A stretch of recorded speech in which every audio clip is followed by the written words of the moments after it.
Bonjour à toutes et à tous, j'espère que vous allez bien, que vous avez la forme, c'est Omar Officiel et ça me fait un grand plaisir de vous retrouver aujourd'hui dans cette nouvelle vidéo encore une fois. Et dans cette vidéo, on va vous parler exclusivement d'un pays qui est bien connu aujourd'hui et qui est la Belgique. Donc aujourd'hui, si vous avez des projets, si vous avez un projet d'études pour aller étudier à l'étranger, dans cette vidéo, je vais vous parler donc de 3 types de bourses qui existent pour aller étudier en Belgique facilement, sans pour autant vraiment dépenser autant d'argent pour l'avoir. C'est très facile, il suffit juste d'avoir une connexion, un ordinateur ou bien même votre téléphone si vous le souhaitez, et ça se fait vraiment rapidement et facilement. Donc là, dans cette vidéo, on va parler vraiment des choses qui sont nécessaires parce qu'on ne peut pas tout détailler en ce qui concerne, si vous voulez, le contenu de ces 3 bourses-là. Sinon, la vidéo sera un peu longue. Mais on va vous parler ce qui est nécessaire, ce qui est bien à savoir, c'est-à-dire les critères d'éligibilité, les dates à retenir par rapport aux dates de soumission, par rapport aux dates auxquelles les universités vont vous répondre, etc., etc., etc. Et comment vous pourriez bénéficier de ces bourses-là. Donc ça, c'est vraiment en grosso modo ce qu'on va vous présenter dans cette vidéo. Donc n'hésitez pas à rester jusqu'à la fin de la vidéo, c'est très important. Et si toutefois vous avez des suggestions ou bien des questions, ça arrive, n'hésitez pas à l'écrire ou n'hésitez pas à nous les partager sur les commentaires. Si vous êtes quelqu'un de timide comme moi, n'hésitez pas à aller vers les réseaux sociaux. Je suis sur Instagram ou bien notamment sur Facebook, toujours avec les mêmes, donc ça ne change pas, Omar Officiel. Ou sinon, vous allez juste sur ma page d'accueil Omar Officiel, vous allez voir, donc là j'ai mis les liens pour notamment me contacter soit sur Instagram, soit sur Facebook ou bien sur Snapchat. Ça dépend de vous. Donc là, je vous laisse avec le générique. Après cela, on se retrouve dans le vif du sujet.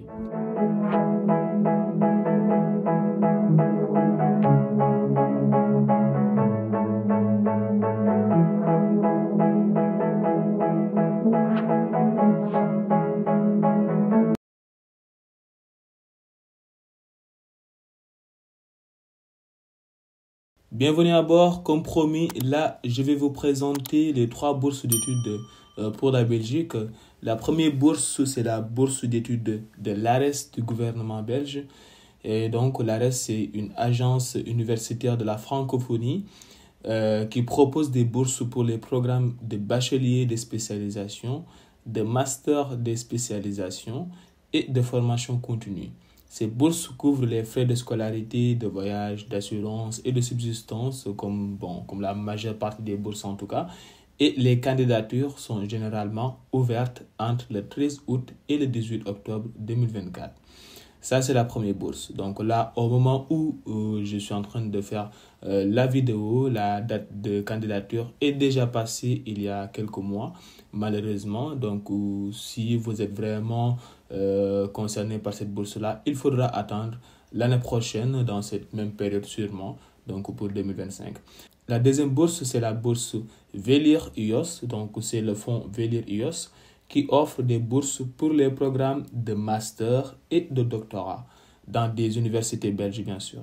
Ces bourses couvrent les frais de scolarité, de voyage, d'assurance et de subsistance, comme toutes les bourses, et les candidatures sont généralement ouvertes entre le 1er novembre et le 1er février de chaque année. Alors là, on a la chance. On est sur la bonne période, c'est-à-dire qu'au moment où je vous parle, la période de candidature est toujours en cours et ça ira jusqu'au notamment le 1er février 2025. Donc là, on en attend avec cette bourse-là. La troisième et la dernière, c'est la bourse Wallonie-Bruxelles Campus, qui est une bourse qui propose aussi des programmes de master et de doctorat dans des universités belges. Ces bourses couvrent les frais de scolarité, de voyage, d'assurance, de subsistance, etc. Voilà, ça c'est la même chanson. Mais ce qui est plus important, c'est que là, les candidatures sont ouvertes entre le 1er novembre et le 1er février de chaque année, comme le cas notamment de la bourse Velir IOS. Donc la première bourse, c'est la bourse, comme on avait dit, la bourse d'ARES. Donc là, la bourse d'ARES, sa page d'accueil, c'est ça. Donc là, vous allez voir ces girafes, gestion intégrée de reportage ou de rapportage et d'administration financière. Là, sur la page d'inscription, vous voyez qu'il n'y a que dalle. C'est normal parce que la période de candidature est déjà passée depuis le mois d'octobre, donc il n'y a aucune interaction. À moins que vous aviez déjà postulé et candidaté, donc là, vous avez la possibilité de vous connecter avec le bouton se connecter et avoir la suite de vos candidatures, et ainsi de suite, ainsi de suite. Ensuite, on a la bourse Velir IOS, qui est une bourse aussi d'études pour la Belgique. Là, sur la page d'accueil, c'est écrit en anglais, mais ne vous inquiétez pas, il y a toujours une solution pour des gens aussi nuls en anglais comme moi. Il y a le clic droit que vous allez faire et ensuite traduire en français. Et là, le boulot est fait. Et voilà, c'est impeccable. Sinon, en anglais, c'est mortel. Alors, les bourses d'études, les programmes d'études ICP Connect sont des programmes d'études internationaux accrédités. C'est très important.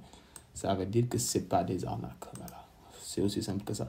Nous attribuons des bourses aux candidats de 30 pays éligibles. Donc, 30 pays éligibles, ces 30 pays, en gros, c'est des pays d'Afrique, d'Asie, d'Amérique latine et si vous voulez, qui vont pouvoir suivre notamment des programmes d'études enseignés en anglais dans une ou plusieurs universités ou universités flamandes des sciences appliquées et des arts. Donc là, on va voir les 30 pays éligibles. Là, en ce qui nous concerne, je vais spécialement parler d'Afrique, mais vous allez voir que les pays d'Asie et d'Amérique latine ne sont pas trop conséquents. Mais là, pour ce qui concerne l'Afrique, il y a le Bénin, Burkina Faso, Burundi, Cameroun, RD Congo, Éthiopie, Guinée, Kenya, Madagascar, Mali, Maroc, Mozambique, Niger, Rwanda, Sénégal, South Africa, Afrique du Sud, Tanzanie, Ouganda et Zimbabwe. Donc, si vous ne faites pas partie de ces pays-là, qui est la première condition d'éligibilité par rapport à cette bourse-là, malheureusement, vous ne serez pas concerné par cette bourse-là. Peut-être que vous avez la possibilité d'aller étudier, mais pour pouvoir avoir la bourse, ça ne sera pas possible. Alors, la prochaine étape, c'est puis-je postuler? Donc là, c'est vraiment lié aux conditions de premier ordre, c'est-à-dire la nationalité, l'âge, parcours professionnel. Donc là, pour la nationalité, on a déjà énuméré les 30 pays. L'âge, il ne faut pas avoir plus de 35 ans au 1er janvier de l'année d'admission. Les parcours professionnels et l'expérience sont des atouts, c'est très important. Cela ne veut pas dire que si vous n'avez pas un parcours professionnel, vous n'êtes pas éligible, mais ça compte. Il y a vraiment des points conséquents si vous avez un parcours professionnel et l'expérience qu'il faut. Les demandes de bourse déjà octroyées. Donc les candidats ne peuvent postuler qu'à une seule bourse ICP connectée par an, c'est-à-dire que vous n'êtes éligible qu'à une seule bourse par année. Malheureusement, vous n'avez pas la possibilité d'en avoir deux. Voilà, et je pense que c'est normal. Donc, bourse déjà octroyée, les candidats ne peuvent pas avoir déjà bénéficié d'une bourse du gouvernement belge pour suivre un programme d'études, ni s'être inscrit à un programme d'études dans un établissement d'enseignement supérieur belge avant le 1er janvier de l'année d'admission. Là, on a les critères qui sont banals. Dans le cadre du programme ICP Connect, les boursiers sont considérés comme des agents potentiels du changement susceptibles de contribuer au changement sociétal dans leur pays ou région d'origine après avoir terminé leurs études. Les bourses sont sélectionnées à la suite d'une évaluation objective de leur demande de bourse sur la base des critères suivants. C'est-à-dire que vous devriez avoir une motivation de faire, les gars, ça c'est sûr. L'expérience professionnelle, c'est indispensable. Malheureusement, ça revient encore. Équilibre entre les sexes, que ce soit homme ou femme, c'est pareil, quoi. Donc, vous êtes tous les bienvenus. Équilibre régional, ce qui reste à la suite n'est pas trop important. Mais ce qui est sûr, c'est qu'il faut avoir une motivation d'en faire, quoi. Et une expérience professionnelle aussi, ça serait pas mal du tout. Voilà. Et le troisième, quels frais sont couverts par la bourse? Donc, les bourses Velir, IOS, ICP Connect couvrent les frais de scolarité, les déplacements, les assurances, les frais de subsistance, logement, etc. C'est-à-dire que là, ils vous couvrent en totalité. Et là, pour la durée, ça peut aller jusqu'à 12, 24, 36 mois selon le programme. Et il n'est pas possible de demander une bourse partielle ou une prolongation. Une fois que la bourse elle est terminée, les gars. Il n'y a pas de je veux rester une année, est-ce qu'il y a possibilité de prolonger? Non. C'est fini, c'est fini. Les coûts des bourses peuvent changer en fonction des décisions de financement du gouvernement. C'est-à-dire que c'est un montant qui n'est pas fixe, si vous voulez. Ça dépend de votre situation, ça dépend de la décision, comme ils l'ont dit, du financement du gouvernement. Comment puis-je postuler? étape pour postuler à une bourse, c'est très facile. Vérifiez si vous êtes éligible en fonction de tous les critères qui sont énumérés déjà. Informez-vous sur le programme d'études sélectionné. Là, en bas, vous avez tous les programmes qui sont à jour. Découvrez nos bachelors professionnels. Là, pour la durée d'études, c'est 3 ans. Baccalauréat en gestion hôtelière, par exemple, licence en informatique appliquée. Découvrez nos masters initiaux. Donc là, c'est pour une période de 2 ans. Et là, vous avez la liste des masters qui vont avec notamment ces bourses d'études-là. Et sinon, si là, c'est un master initial, sinon pour les masters avancés ou les masters continus, comme on le dit en France, donc pour un an, donc là, vous avez aussi les différentes formations qui y vont aussi. Donc, si vous voulez faire, par exemple, un master en développement durable, il suffit de cliquer sur master en développement durable. Et là, il vous dit quand est-ce que ça va commencer et quand est-ce que ça va finir. Ce qui est plus important, je reviens à la page précédente, c'est que là, c'est bien énuméré. Alors, je traduis encore en français. Les dates de début et de fin de la procédure de candidature peuvent varier en fonction du programme spécifique. Donc là, ça ne veut pas dire que le programme commence ou la bourse d'études pour la période concernée, c'est du 1er novembre au 1er février. Cela ne veut pas dire que tous les programmes vont commencer du 1er novembre au 1er février. Chaque programme a notamment sa période de candidature. Et là, pour en savoir plus, rien de plus simple que d'aller sur notamment le programme et d'y s'informer.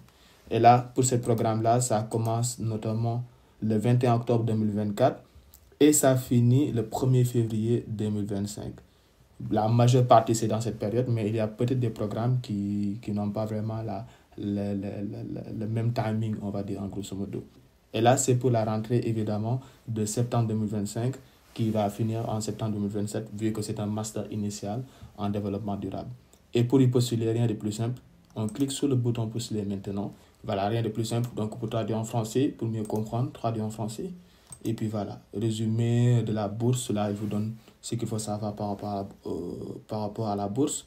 Et là, vous descendez. Normalement, vous allez voir toutes les informations que vous aurez besoin. Là, il donne tous les détails que vous voulez savoir par rapport à cette formation, ouverture de candidature, date de fin de candidature, procédure de candidature, ainsi de suite, postuler maintenant, voilà, des instructions. Voilà, donc il y a pas mal d'informations qui vont vous guider. Donc, n'hésitez pas à aller à la formation que vous voulez faire. Et là, après, vous aurez les informations qui sont vraiment spécifiques. Mais là, en gros, je ne peux pas vous dire, voilà, telle formation va commencer telle date, ça va finir telle date. Comment vous pouvez faire pour y postuler étape par étape. En tout cas, une fois que vous aurez cliqué sur le bouton, ils vont vous guider étape par étape pour postuler dans cette formation-là. On va passer à la dernière bourse octroyée par la Belgique, qui est la bourse Wallonie-Bruxelles Campus. La bourse Wallonie-Bruxelles Campus, j'ai déjà fait une vidéo là-dessus il y a quelques mois de cela. C'était aussi dans la période, à la fin de la période d'admission, donc je pense que c'était au mois de février 2024. Et j'avais quand même détaillé voilà, tout ce qui concernait cette bourse-là. Donc si vous voulez avoir plus d'informations, je vous suggère à cliquer sur la notification en haut de la vidéo à droite. Comme ça, vous allez avoir plus d'informations par rapport à cette bourse-là qui est, je dis à mon sens, donc qui est bien mieux présentée donc, dans cette vidéo-là. Mais quand même, je vais vous donner quelques indices ici dans cette vidéo. Là, par exemple, si vous voulez avoir des informations sur les bourses d'études d'un pays donné, comme par exemple ici, je clique Maroc, je fais recherche. Juste en ayant à la fin de la page, je vais voir bourse de mobile, bourse de formation internationale. Et là, ce qui est plus important, je pense que vous avez deviné, c'est que là, vous voyez ARES. ARES, c'est la première bourse dont on a parlé tout à l'heure, c'est-à-dire que Wallonie-Bruxelles est synchronisé avec ARES en quelque sorte. Vous voyez ce que je veux dire. Néanmoins, Wallonie-Bruxelles aussi a ses programmes de bourse à elle seule et qui n'est pas vraiment synchronisé à ARES. Vous voyez. Et là, pour mieux vous pister, pour mieux vous donner l'information, on va aller sur études et recherches. On va cliquer sur le premier onglet, donc études de recherche, et le premier onglet qui est ici, donc établissement d'enseignement supérieur. Là, ça nous donne une information sur les différentes universités, les hautes écoles et les écoles supérieures qui sont connectées à cette bourse-là. Et là, on va cliquer peut-être sur les 5 universités. En grosso modo, une fois qu'on clique sur ces 5 universités, ça nous donne en fait les domaines d'études qui sont présents au niveau de ces universités-là. Par rapport aux 5 universités sélectionnées, il y a les sciences et techniques, les sciences humaines, les sciences de la santé, qui sont les domaines qui composent ces universités-là. Donc là, on va essayer juste de défiler vers le bas de la page. On va voir ici les 5 universités qui sont connectées à cette bourse-là. On va prendre juste un exemple, par exemple. Ici, l'Université libre de Bruxelles, pourquoi pas, ULB. Une fois qu'on clique sur l'université, ça nous mène sur cette page-là. On est toujours sur le site de Wallonie-Bruxelles Campus. Là, ça nous donne en fait la localisation de l'université, le numéro de téléphone sur lequel vous pouvez les joindre. Et ici, visiter le site internet, le site de l'université. Et une fois qu'on clique sur le site de l'université, ça nous mène sur la page d'accueil. Voilà, c'est la page d'accueil de l'université. Il y a toutes les informations qu'il faut savoir, et comme toute université. Et nous, ce qui nous intéresse, c'est vraiment de cliquer ou de voir cet onglet-là, s'inscrire. Nous, c'est cet onglet qui nous intéresse pour quelqu'un qui veut aller étudier, notamment à l'Université libre de Bruxelles. Il aura à suivre ces étapes-là. Une fois que vous allez défiler juste avec la souris au niveau de s'inscrire, vous allez voir préparer votre dossier d'inscription, déposer votre candidature, finaliser votre inscription, frais d'inscription, contact et questions fréquemment posées. Donc là, il vous montre aussi les étapes à suivre pour pouvoir étudier dans cette université. Je clique juste pour vous montrer. Donc il y a différentes notamment formations qui sont proposées. Il y a les bacheliers, les masters, doctorants, AS, CAPAS, voilà, donc là, je n'ai pas d'informations sur ces formations-là. Mais je tiens encore à vous rappeler que les bourses d'études ne sont éligibles qu'au programme de master ou doctorat. C'est-à-dire, vous avez la possibilité d'aller étudier en Belgique parmi ces 5 universités-là, en faisant notamment la licence 1, licence 2, licence 3, peu importe, mais vous n'aurez pas la possibilité de demander la bourse au Wallonie-Bruxelles parce que vous êtes en licence et que vous n'êtes pas éligible. Donc, la condition d'éligibilité number 1, c'est d'être en master ou en doctorat. Mais quand même, vous avez la possibilité de vous inscrire dans l'université. Voilà, c'est ouvert à tout le monde, donc il n'y a pas de limite. Mais la bourse, ça se limite au master et au doctorat. Donc là, une fois que vous cliquez postuler, vous allez voir ici, quand vous cliquez sur bachelier, ça vous montre différentes informations à saisir, à connaître. Les concours d'entrée, les contingentements, les étudiants non européens, valorisation des acquis de l'expérience, etc. Donc là, ce qui vous concerne, en grosso modo, c'est l'onglet étudiants non européens. Et c'est là que vous aurez vraiment toutes les informations dont vous aurez besoin pour, en grosso modo, postuler dans cette formation. Et voilà, donc pouvoir notamment suivre aussi les étapes qui vont venir à la suite, qui est l'étape donc de déposer ma candidature en tant que bachelier, études contingentées, doctorat, cours isolés et auditeurs libres, formation continue, jury universitaire, etc., etc., etc. Donc, si on clique par exemple sur bachelier, trouvez votre programme, vérifiez les conditions d'accès, respectez les dates de dépôt, rassembler les documents. Et une fois que vous cliquez sur un onglet bien précis, ça vous mène sur une page sur laquelle, par exemple, là, on va chercher la formation qui nous concerne. Et une fois qu'on trouve la formation, on peut notamment suivre notamment les conditions d'accès qui sont liées à ces formations-là et respecter les dates de dépôt, ainsi de suite, ainsi de suite, ainsi de suite. Voilà, donc une fois que vous avez toutes ces informations-là, vous pouvez notamment donc postuler dans cette formation-là. Voilà, donc là, il y a trop d'informations dont on ne peut pas parler dans cette vidéo-là parce que ça fera que la vidéo sera longue et ennuyante. Je vais faire en tout cas une autre vidéo ou 2 vidéos en tout cas à la suite qui parlera d'une part donc de Wallonie-Bruxelles et d'autre part on va parler donc de la bourse d'études de Velire-IOS pour mieux notamment vous donner un aperçu plus clair donc sur les étapes de candidature, les dates à retenir. Donc là on est arrivé à la fin de la vidéo, on va se limiter là. On va essayer notamment de vous faire d'autres vidéos à la suite. Donc si vous n'êtes pas encore abonné, je vous invite à le faire rapidement, à activer la cloche de notification pour ne rien rater. Et sur ce, on se dit à bientôt. D'ici là, prenez soin de vous, prenez soin de vos proches.